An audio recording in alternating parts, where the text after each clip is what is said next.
Diwali. You all know what Diwali is. Do you know what Diwali is? What's Diwali? You're a good reader. And what's with the Festival of Lights? Well, this evening we're going to discuss 7 different auspicious events that have taken place on Diwali. And the most well-known one you already know, and that's Ram's return to Ayodhya.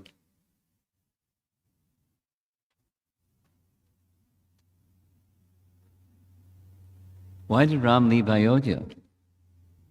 He left Ayodhya because Kaikeyi, being an instrument of the internal potency of the Supreme Lord, made her good husband Dasarath fulfill a promise he made to her long ago. 2 boons, and they were bad. Ram should not become the king. My son should become the king. Ram goes to the forest for 14 years.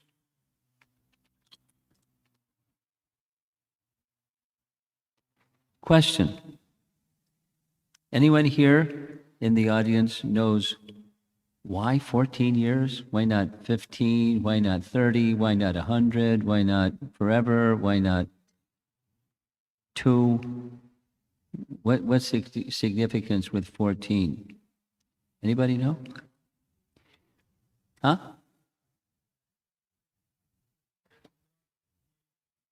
Yes. There's a law, Vedanta Deshika. The Sri Vaishnava Acharya makes this particular comment. If someone is the inheritor of property, but they don't claim the possession of that property over a period of 14 years, they lose the right to that property. That's where the 14, one of the reasons why the 14. There's a general other notion that's explained, and that's Mantra had an idea that after 14 years, Bharata will be well established as the king, and there won't be any competition or combat between the 2 brothers for kingdom. 14 years is sufficient. But this other idea is an idea. However, Bharata, being very intelligent, not just clever, but very intelligent, he accepted the rulership on behalf of, which meant that Ram didn't abdicate for 14 years. But he was just his placeholder for 14 years on his behalf, with his padukas on the throne. Very clever. So after 14 years, he returned. You've seen this painting before. On the right side of the painting, that's the Pushpaka Vimana, the airplane of Kuvera that had been stolen by Ravana and given as a gift to Ram to hurry up and get back to Ayodhya because the 14 years was soon to end, and Bharata had taken a vow when he departed Ramchandra at Chitrakoot, if you don't come back at the end of 14 years, I'll take my life. So Ram had to hurry back, and Pushpaka was a really good vehicle to get back. And it wasn't just Ram, Sita, and Lakshman, but a whole assembly, because Pushpaka Vimana could expand and so many persons could accompany them, including the Vanras that you see in this painting. And it's a very beautiful painting. There's Kaushalya and then the other 2 queens. And the citizens of Ayodhya. Now, before he got to Ayodhya, there was a short stopover. He met with Bharata first. Now, along with the storyline, there's something that's very important in terms of appreciation of rasa. Appreciation of rasa is, in relationships, there's always meeting and separation. Sambhoga, meeting. Vipralamba, separation. And as you know, there's this saying, separation makes the heart grow fonder. And it's true. Now, the impersonal conception doesn't have either, because it's all one. And the purpose, or at least the conception behind it's all one, is a neutral shanti. Om Shanti, Shanti, Shanti. That's the Advaita conception. No meeting, no conception, no two.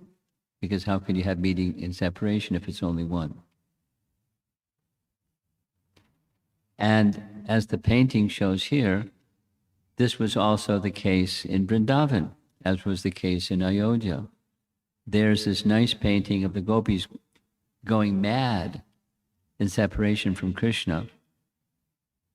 This, one of them is the pastime where the cowherd boys would wrestle, and the losing wrestler would have to carry the winning wrestler on his shoulders.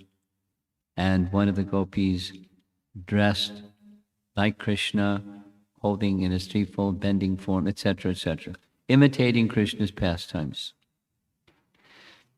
In the mood of separation, that would bring them closer to being connected with Krishna from their heart, not just play acting, the pastimes of Krishna, feelingly entering into Krishna's pastimes, even he was absent.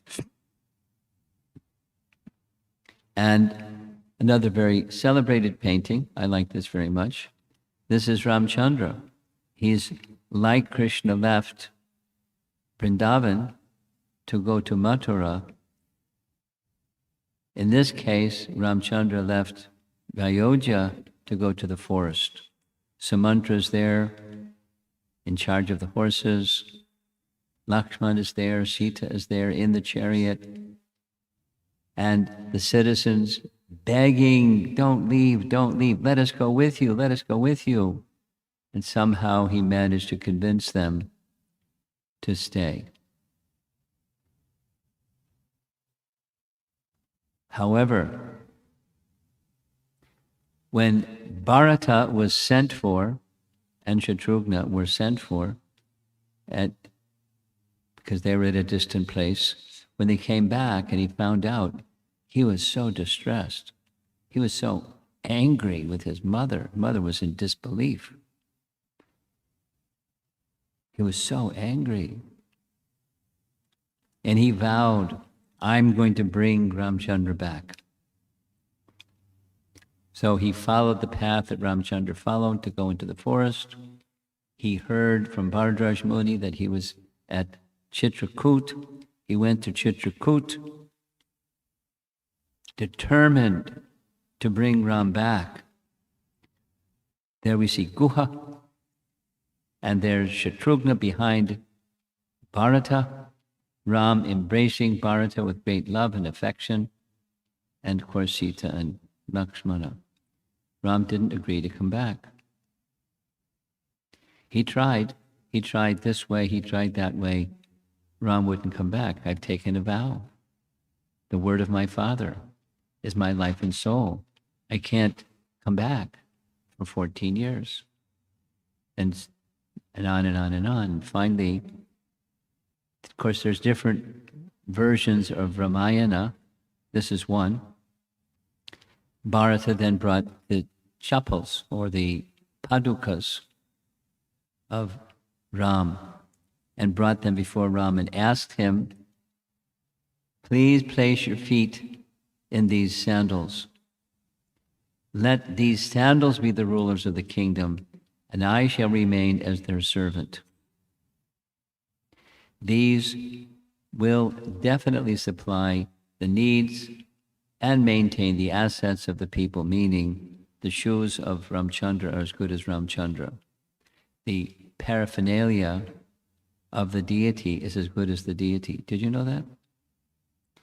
It's called Tadiya, paraphernalia of the Supreme Lord, is as good as the Supreme Lord, without further explanation. It's just a spiritual principle. And so Ram smiled. He put on the sandals and he removed his feet from the sandals and he gave them back to Bharata. Now, maybe you've heard that version. There's two other versions. One version is, it's not that Bharata brought the sandals, but Lakshman brought the sandals. And the two versions are, Ram asked him to bring the sandals, or Bharata asked Lakshman to bring the sandals, or padukas. And Ram placed his foot, gave them the sandals, and off he went, back to Ayodhya. But when he went back to Ayodhya, he took this vow. For the coming 14 years, I shall live in a hut outside Ayodhya. I shall survive only on fruits and roots, and my hair will be matted, because they also had matted hair, he and Lakshman. At the end of this time, if I do not see you return, then I shall enter blazing fire. Strong vow. And when he returned to Ayodhya, he placed the sandals on the throne. 14 years passed. Diwali's about to happen. On just before the 14th year elapsed, the Pushpaka Vimana descended. Ram said to Hanuman, you go first. You go find Bharata. Find out from Bharata if he's attached to being the ruler. If so, no problem. I'll be subordinate to Bharata. Find out what his feelings are. You know, socially very skilled. Well, when he came, he saw that Bharata was living outside Ayodhya in the place known as Nandigram, and he found him in a cottage that he had built outside Ayodhya. Now, this is a nice painting. It shows his living in a cave, not in a cottage, but that's okay. It was a cottage, not a cave. And there's Hanuman coming before Bharata. Now, Bharata hadn't met any Vanaras. He doesn't know who Hanuman is. But in Hanuman's presence, immediately he could understand his devotion to Ram. And in their exchange, Hanuman saw Bharata just as he had said, dressed in tree bark, matted hair, living in a small cottage, as he said, living on fruits and roots, and he appeared very skinny. 14 years of eating fruits and roots and being in anxiety about separation from Ram. So Hanuman, being very, very expert minister, knew how to speak. I've come as a messenger from Ram. He inquires about your welfare and wishes to inform you that he will soon return to Ayodhya before the 14-year bell rings and you enter into fire. He was prepared. Hearing these glorious words, Bharata's face immediately lit up with great delight. Then, becoming exhilarated with transcendental emotion, he suddenly fainted to the ground.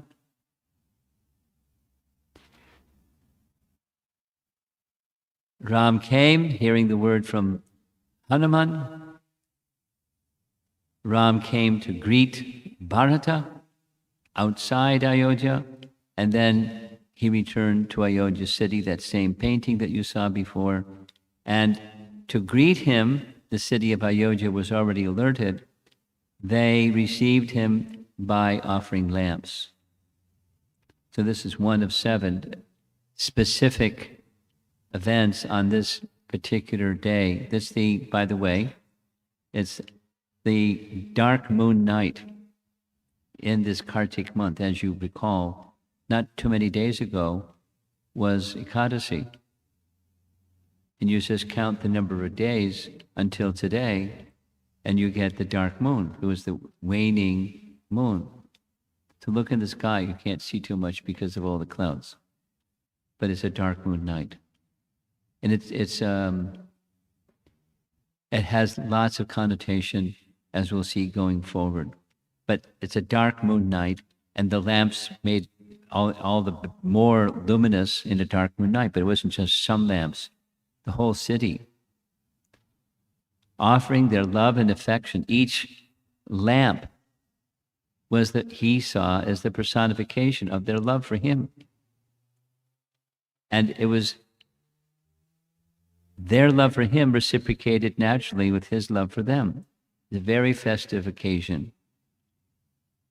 He's loved by all of them. He's been away for 14 years, separation, vipralamba, and now meeting.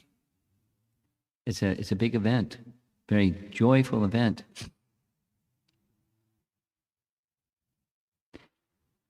Subtext, actually, Ram never leaves Ayodhya, just as Krishna never leaves Vrindavan.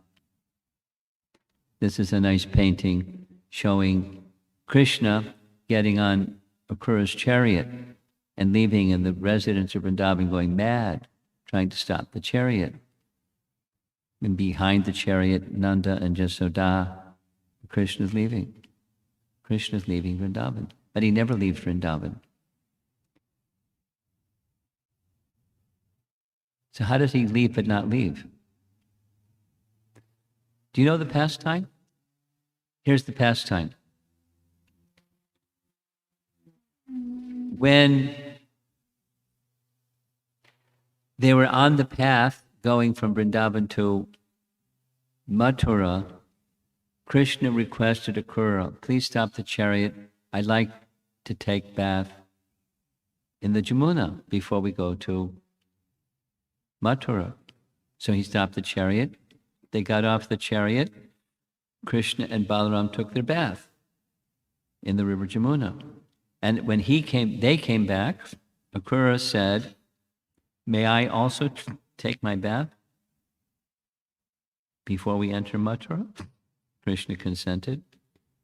And when he went to take his bath, what did he see? He saw Krishna and Balaram in the Jamuna. And he looked back, and there they were in the chariot. 2 Krishnas, 2 Balarams. One in the chariot, one in the river Jamuna. And then he looked back in the river Jamuna. It wasn't Krishna and Balaram, it was Lord Vishnu and Anantashesh. So our acharyas explain that Swayam Bhagavan Krishna remained in Vrindavan in aprakat, or unmanifest feature, because Krishna never leaves Vrindavan. And Balaram never leaves Krishna. So they were together in Vrindavan, not manifest to the worldly eyes, but the other feature of Krishna, his expansion, entered into Mathura. And so from there, the pastimes of Krishna outside of Vrindavan were conducted not by the original Swayam Bhagavan Krishna, but Krishna's expansion and Balaram's expansion. Vasudev and Sankarshan. Yes? Very nice. So, Krishna never leaves Vrindavan. Ramchandra never leaves Ayodhya. But there's a pastime where they both leave. And commentators explained, very nice, this is a deeper meaning of Diwali. Ayodhya is like our heart, and Lord Ram is like the Lord of our heart. The supreme object of love and devotion for all of us. You can't tell so well because it's a small screen. But inside the heart is not super soul, but it's a form of Ramachandra, who is within the heart of his devotees. Due to many unfortunate misconceptions, we too have exiled the Lord from our heart. I mean, he's there, he hasn't left, but exiled means we've turned our attention away. Just as Ayodhya became a ghost town when Lord Ram departed, our heart has also become infested with negative and also often self-destructive feelings. We had this discussion at University of Texas in North Texas. What's it called? UTNT? UNT? The negative emotions is a big problem without going into it. It's a big problem. CDC shows depression, recorded depression is going up and up and up and up and up and up. What to speak of people who just don't have clinical diagnosis of it. Anyway, it's a problem. When the Lord of the heart is exiled from the heart, it doesn't feel good. And because of those negative feelings, people then try to take shelter of something else to fill that emptiness and lamentation. However, there's a big difference between us and the residents of Ayodhya or the residents of Vrindavan who are experiencing separation from the Lord in their heart. And that is, they knew what their object of affection was, and we don't. We don't recognize the root cause. That's the difficulty. And because we don't recognize the root cause, we try to deal with the feeling just by covering it over with stuff and increase the pace of materialism, and that's going to bring happiness. But it doesn't bring happiness. It brings more distress.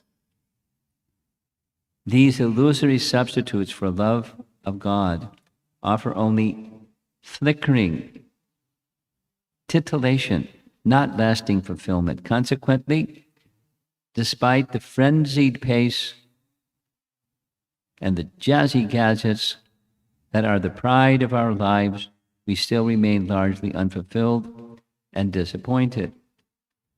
That's the material condition. What to do? Go to the spiritual position.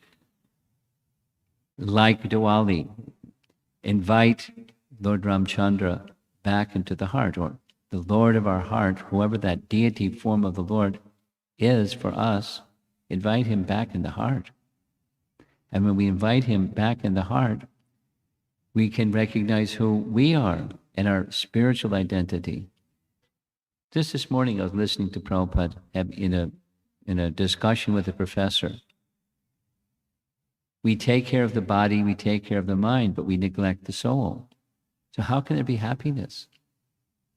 How can it be anything other than a sense of emptiness? So nourish the soul, and you bring attention to the supreme. This is Diwali. Bring attention, making offerings of love with lamps. I mean, it's nice to have lamps, but besides, the ritual of lamps, just like Damodar, we offer lamps for a whole month. Let it become more than a ritual, please. And that is, it's an offering of love. That's Diwali. More on the same. When we exile the Lord from our hearts, we exile ourselves from that world of endless love and come to this material world where we misidentify ourselves with temporary bodies covered by spiritual amnesia. We play illusory roles and pursue illusory goals, but only get disappointment and distress.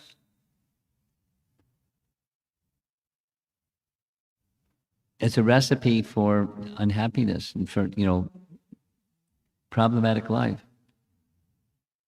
So this is the last slide about Diwali in relation to receiving Ramchandra back in Ayodhya, by cultivating knowledge from the sacred scriptures about the Lord and his love for us, and reviving our dormant love for him by chanting his holy names, we can invite him back in our hearts. Therefore, while lighting the earthen lamps this Diwali, let us also light our heart with divine wisdom and love. So these are nice words. And then take it beyond the words, because we'll be offering lamps, and take the gesture of offering a lamp to Lord Ramachandra or a lamp to Lord Damodar, an offering of reconnecting once again.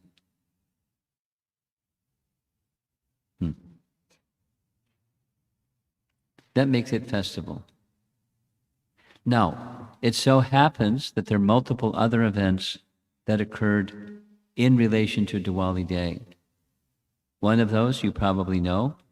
Krishna destroyed Narakasura. Who was Narakasura? Well, it turns out Narakasura was the son of Lord Varaha, the son of Lord Varaha and Bhumi. When Varaha rescued the earth from the bottom of the Garbhodak ocean, that contact between Lord Varaha and Mother Earth resulted in a son. And that son later became corrupted by bad association.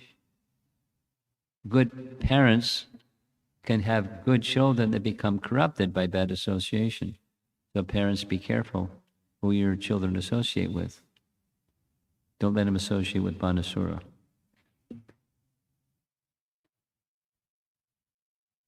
So he became corrupted.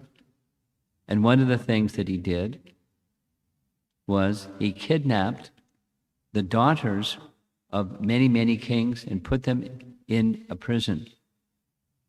And 16,100 princesses were in Narakasura's prison. And they somehow sent a message to Krishna, please come rescue us. So Krishna came. And as you see in the painting, there's Krishna dealing, it's Vishnu riding the back of Garuda, or it's Krishna with Satyabhama, because she liked adventure. So she was already one of Krishna's queens, and she saw this situation where Krishna killed Narakasura. And when did that happen? The day before Diwali. Yesterday. The day before Diwali. And when the princesses turned to Krishna saying, please marry us, no one will accept us as wives, and we want you as our husband anyways, he agreed. And there was a big festival. A big festival went on for 2 days, including Diwali. Isn't that nice? Krishna's pastimes on Diwali Day. A third event that took place on Diwali Day, according to scriptures, is Lakshmi Devi. Now, we're going to hear in the next slide, this Lakshmi that appeared isn't Mahalakshmi, but an expansion of Mahalakshmi. It's a detail. Here's the text. The goddess of wealth, Lakshmi, incarnated on the new moon day, Amavasya, of Kartik month, during the churning of the ocean of milk. You all know the pastime. The demons and the devas. The demons took over the heavenly kingdom. There was a plan how they could get back their heavenly kingdom. The idea was they would have the churning of the milk ocean, etc., etc. Out of the churning of the milk ocean, Lakshmi Devi, the goddess of fortune, appeared.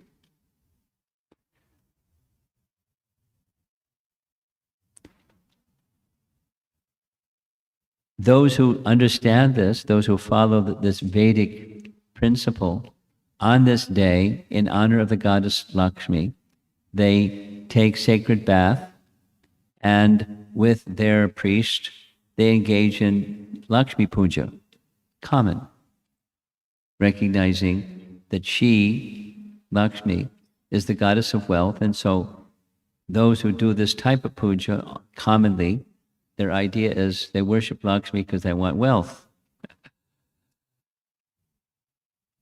And somehow it works, they get wealth. So they do it every year. And it also signifies, as we heard the short announcement at the beginning, good over evil, or light over darkness. This is the significance behind Lakshmi Puja that takes place on this very day. Here's a verse from Srimad Bhagavatam, Canto 8,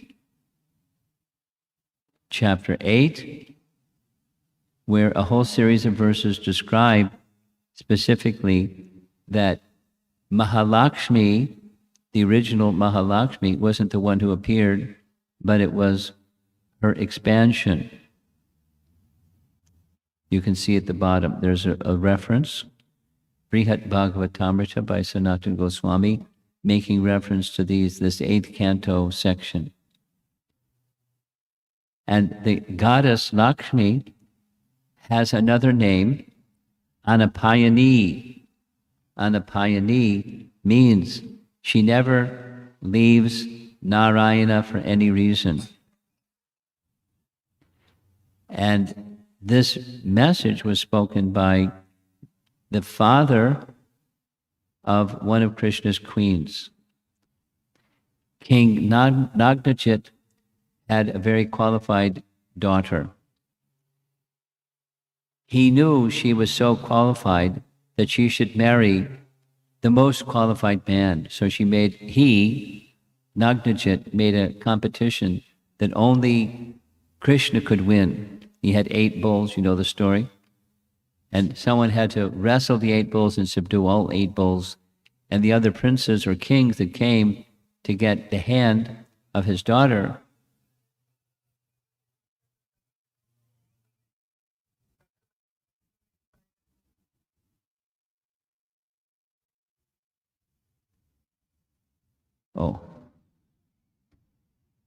Anyway, when Krishna was victorious because he expanded himself into 8 and subdued each of the 8 bulls, then King Nagnajit spoke to Krishna this way: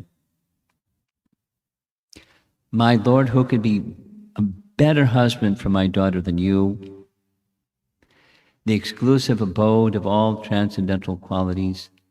On your body, the goddess of fortune herself resides, never leaving you for any reason." So Lakshmi and Narayana are never parted. Lakshmi and Narayana are never parted. Sita and Ram are never parted. That's a whole other. The Maya Sita was taken, not Sita. That's a whole other explanation. Radha was with Krishna in his aprakat feature, and then when Krishna returned finally to Vrindavan, they were restored together. There's no separation. Anapayani is never separated from the master. The meaning of Anapayani is never leaving, never for a single moment, never for a fraction of a moment does Lakshmi leave Narayan. So separation is not possible. Therefore, Leela is there to create a mood where there's separation, just like Ram leaving and then returning. But of course, he didn't leave. He took Sita, but then Sita was kidnapped, but Sita wasn't kidnapped. Anyway, the mood of love is enhanced by the feelings of separation. That's the idea. Now, many of you know, and this is just a reminder, that for this month of Damodar, we honor the Damodar Leela, but the day when Mother Yasoda bound Krishna with rope was today, Diwali day. And the explanation goes like this. Mother Yasoda she thought Krishna's stealing. At least I get these reports. Why is Krishna stealing? How much butter and yogurt does Nanda Maharaj have? Unlimited. 900,000 cows, and he has to go steal butter in other places? It must be that my maidservants, they don't know how to make butter properly. Today's Diwali, they want to go and be with their families. Very well, I'll make the butter. And so you know the rest of the story. The Damodar Leela occurred on Diwali day. So that's 4 events on one day, today. It's not a Vaishnava practice, but there are those who are worshippers of Goddess Kali, and Goddess Kali worship Goddess Kali on this dark moon night, particularly in the month of Kartik. But on other dark moon nights, that's when they also worship Goddess Kali. Now there's a very nice pastime. Maybe some of you know this nice pastime. I'll narrate it quickly. One time in Yavat, when the so-called husband of Radharani, what's his name? Abhimanyu? Abhimanyu? Am I hearing anybody saying yes? No? Yes. Okay. Abhimanyu was out tending cows. Krishna knew Abhimanyu was out of the home. So Krishna went in to where Radharani was, and they were associating together. Kutila, the sister-in-law, the sister of Abhimanyu and sister-in-law of Radharani, informed the mother of Radharani, Jatila, do you know what? Right in your own home, Krishna is with your daughter. Go get him. Stop this. So as she was entering the room, there was so much noise, and she was so huffy and puffy and making so much noise. Krishna transformed himself into a feature of Goddess Kali, who is also black, and he stuck his tongue out. And here's the pastime painting. There's Abhimanyu standing beside his mother, Jatila, seeing the gopis are worshipping Goddess Kali. But the Goddess Kali isn't Goddess Kali. The Goddess Kali was Krishna. And they thought that was very nice. Kutila got it wrong. It wasn't, she was with Krishna. She was worshipping Goddess Kali. So some of you who have been to Vrindavan, maybe you've been to Yavat, which was the place where Radharani lived when she was so-called married to her so-called husband, Abhimanyu. And over on the side, there's this deity that you see the photograph of. There's the deity of Goddess Kali. It's actually Krishna, and Radharani by Goddess Kali's side, but it's actually Krishna. And this is a nice pastime. So that's Kali Puja takes place on that particular day. 2 more. Here's a nice detail some of you know already. The Pandavas were in exile not for 14 years. How many years? 12 years. And when their exile for 12 years was over, they went to where? It was 1 year incognito. Where'd they go? King Bharat's kingdom, and for incognito for 1 year. And while they were there, efforts were being made to make a peace so there wouldn't have to be war. But when all of that was unsuccessful, then there was war. So from this position, the Pandavas celebrated that they're now returned. Here's some text. the Pandavas remained in the kingdom of Virat and did not return to Indraprastha or Hastinapur, the attempt for a peace settlement was launched from Virat, after which the Pandavas went to Kurukshetra from Virat, where their army was assembled. So this ended on this particular day, the Amavasya day. Here's one more event where on the right side you see a picture of Sadashiva. Sadashiva in a dancing pose. This is taken or found in Gauragunadeshtapika. What's Gauragunadeshtapika? It's a book written by a contemporary of Chaitanya Mahaprabhu named Kavi Karnapur. There's details, but he wrote a book in which the title of it is Gaura Gunadeshtapika. He explains everybody in Gaura's Leela has their spiritual counterpart in Krishna's Leela. Correct? Say it again. Everyone in Lord Chaitanya's Leela has their spiritual counterpart in Krishna's Leela. Just as Lord Chaitanya is Krishna himself, Balaram is Lord Nityananda, etc., etc. Everyone, all of the associates of Chaitanya Mahaprabhu have their spiritual counterpart in Krishna Leela. That's what Gauragunadeshtapika is.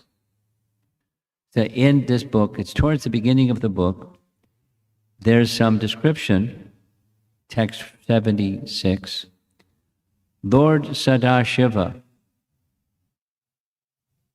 who formerly appeared as an Avesh incarnation in Vrajabhumi. So we're going to hear the detail of how that happened. Sadashiva of the spiritual world appeared in Krishna's Leela as a cowherd boy. Did you know that? I didn't know that. And it happened on Diwali day. Here's the description. In Gaura Leela, this Sadashiva appears as Advaitacharya. I'll say it again. It's right from Chaitanya Charitamrita also. Advaitacharya is a manifestation of Sadashiva, of the spiritual world. So let's do this. Those of you that know the Panchatattva mantra, let's say it together. Sri Krishna Chaitanya, Prabhu Nityananda, Shri Advaita, Gadadhar, Shrivas, Adi Gaura Bhaktavrinda. So going this way, Vishnu Tattva, Vishnu Tattva, Vishnu Tattva. Chaitanya Mahaprabhu, Krishna himself. Lord Nityananda, Balaram himself. Advaita Acharya, Sadashiva, Vishnu Tattva. So, Vishnu Tattva, this is in Gauragunadeshtapika. The Sadashiva appeared on Kartik day in Krishna's pastimes as a cowherd boy. Very interesting. And the text is making a reference to Shiva, Shiva Tantra, yes, where it says Lord Shiva is speaking to Parvati, where he says, one day during the great festival of lights in the month of Kartik, which happened first, Ramchandra's pastimes or Krishna's pastimes? Ramchandra's pastimes. Then later Krishna's pastimes. So during Krishna's pastimes, Lord Krishna enthusiastically danced with Lord Balaram and their cowherd friends. You see the painting? It's not only Krishna danced with the gopis, he danced with the gopas. So one day they were dancing and dancing and dancing. And Lord Shiva says to Parvati, when Sadashiva, my spiritual master, saw this transcendental dancing, he yearned to become a cowherd boy and be able thus to dance with Lord Krishna. By Lord Krishna's mercy, he transformed Sadashiva into two forms, his original form and simultaneously a cowherd boy dancing with Krishna in Braja. This took place on Diwali day. So there's this nice overlap between Krishna's pastimes and Ramchandra's pastimes. And of course, it's not today, but it's the next day, the day after Diwali, Govardhan Puja takes place. So we'll be celebrating that tomorrow. And then last, the day after Diwali is the very day that Bali Maharaj was defeated by Vamanadev. Defeated means he had requested 3 paces of land, and Bali was unable to give him 3 paces of land, because with 2 paces of land he took everything. So he gave his head and then sent him to Sutala, etc. This was an event that took place the day after Diwali. So Diwali is a very special day, and we'll be doing like this lady is doing on the Amavasya day, offering lamps to, most likely, to Lord Ramachandra, or people all over from the Vedic background. They respect Diwali day. I understand there's going to be a lot of people coming here to the temple today because it's Diwali, and offering some lamp. Hopefully they'll also offer a lamp to Damodar because it's the month of Damodar. But it's a very special day. So let us end with the idea that when we offer lamps to Damodar or Ramachandra on Diwali day, that we're offering ourselves, our love, and our reconnecting ourselves from that, having vacated the personality of Godhead from our heart, and restoring that connection within our hearts. So it's a little distracting while they're putting up a tent while this is going on, but we'll just stop here and see if there's some discussion. A little focus over here, please, audience. Hello? Little focus over here. And if there's something you'd like to discuss, we'll be happy to discuss. And if not, I can just happily end the class.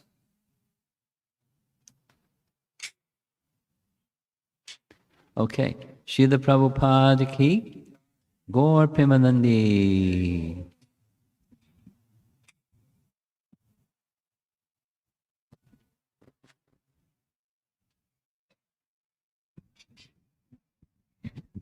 Thank you so much, Maharaji, for the wonderful class.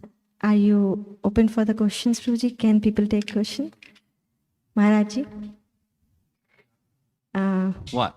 For questions, are you okay? I already asked questions and nobody had Okay, questions. okay. We No tried worries. that. No Next. worries. Okay. Okay. Thank you so much, Maharaji, for the wonderful class. We are very grateful to have your holy association on this auspicious day of Diwali.